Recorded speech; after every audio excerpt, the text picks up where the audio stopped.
အားလုံးမင်္ဂလာပါရှင်ဒီနေ့ညီမကအလုံးနာရဲ့လေးဖြစ်တယ်ဆိုတော့တငယ်ချင်းတွေနဲ့ကောက်စံဝေကြောအလဲသွားဖြစ်ပါလိမ့်ရှင်အခုဆိုရင်ညီမကလှေစောင်းနေပါတယ်ခဏနေကြရင်လှေလာမှာပေါ့နော်လူတွေတော့များကြီးပါပဲရှင်အခုဆိုရင်ညီမလှေလာပြီဆိုတော့လက်မဖြတ်ပြီးတော့လှေထဲကိုစစ်ပါမယ်ရှင်အခုဆိုရင်လှေထဲရောက်သွားပြီဆိုတော့နည်းနည်းလေးပဲမြလိုက်တာပေါ့နော်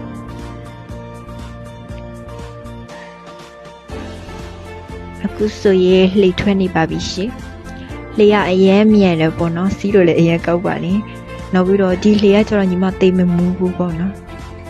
ဒါကကျတော့ရေအရင်ကြောက်တဲ့သူပေါ့နော်အခုဆိုရင်ကောက်ဆုံးကြီးကျော်ရောက်ပါပြီရှင်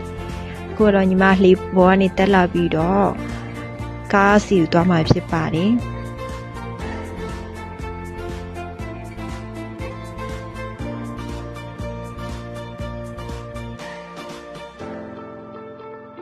အခုဆိုရင်ညီမတို့ကားလာချူပြီးဆိုတော့မြူးထဲသွားပါမယ်။ဒါကကြတော့ညီမတို့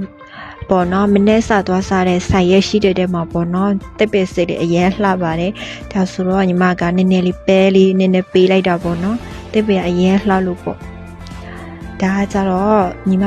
စားတဲ့ဆိုင်ပေါ့နော်။ဝေးဖက်အရင်စားလို့ကောက်ပါတယ်။ညီမကတော့လှေပေါ်ကနေတက်တာနဲ့ဘိုက်အရင်စားနေလို့ပေါ့နော်။အရင်ဆိုထမင်းဆိုင်အရင်ကြီးတာပေါ့နော်။ထမင်းစားပြီးမှရှောက်လဲမယ်ပေါ့နော်။ဘိုက်ကတော့အရင်စားပါတယ်။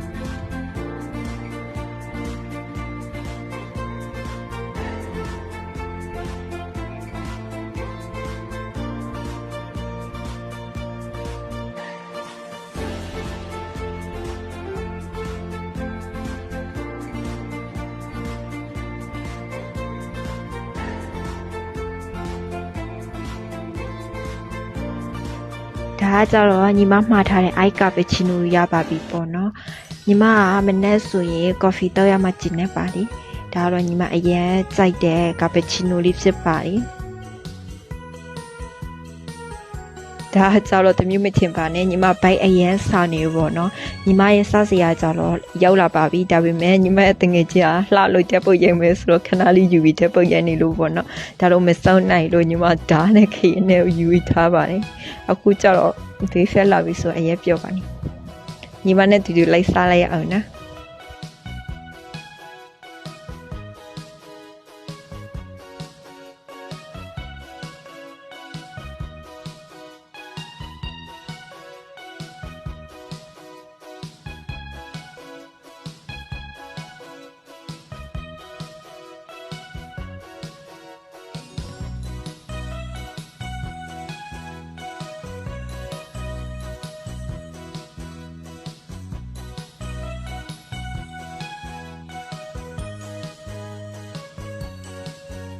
စားလို့အရင်ကောက်ပါတယ်ဒါကကျတော့စားရလို့ပြောတဲ့မျက်နှာပေါ့နော်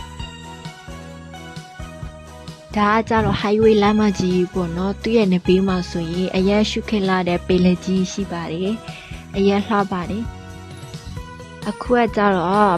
ကက်ချီလည်းကြည့်ပြီးပြီဆိုတော့ရေခဲမှုဆိုင်တွေ့လို့ရေခဲမှုစားပါတယ်အရင်စားလို့ကောက်ပါတယ်အခုညီမကစိတ်ထက်ရုပ်ရှိနေပါတယ်ရှင်ညီမလူချစ်တဲ့စာအုပ်ဆိုင်ထဲမှာစာအုပ်ဝယ်ဖြစ်ပါတယ်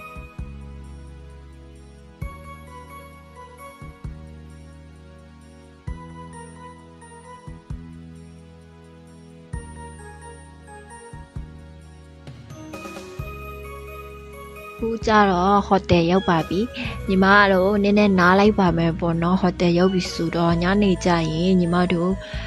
လုတ်တက်မှာရုပ်ရှင်သွားကြည့်မှဖြစ်ပါတယ်အခုဆိုတော့နည်းနည်းလေးနားလိုက်ပါအောင်မယ်ပေါ့နော်အခုဆိုရင်ညီမတို့လုတ်တက်ထက်ရုပ်နေပါတယ်လုတ်တက်ထက်ရုပ်တာနဲ့ဘိုက်စာလို့ပေါ့နော်အပီဆွဲလိုက်ပါတယ်ဒါကကြတော့ဘိုက်အရက်စာနေတာပေါ့နော်ခဏလေးကြာရုပ်ရှင်ဝေကြည့်မှာပေါ့နော်အခုဆိုရင်လက်မှတ်ဝယ်ထားပြီးပါပြီခဏလေးကြာရုပ်ရှင်ကတော့ကြည့်ပါမယ်အခုညီမကြည့်မဲ့ကားကြောင့်တရေကားဖြစ်ပါတယ်ညီမအရက်ကြည့်ချင်နေတဲ့ပိုင်းနဲ့ထွက်ထားတဲ့တရေကားဖြစ်ပါတယ်အခုဆိုတော့ရုပ်ရှင်ကြည့်ပြီးပြီဆိုတော့အေးပြန်မှဖြစ်ပါတယ်ဒီနေ့ရဲ့ blog လေးကကြတော့ရုပ်ရှင်သွားကြည့်ရင်းနဲ့တနေ့ကိုရိုက်ထားတဲ့ blog လေးဖြစ်ပါတယ်ရှင်အားလုံးကျေးဇူးများတင်ပါတယ်ရှင်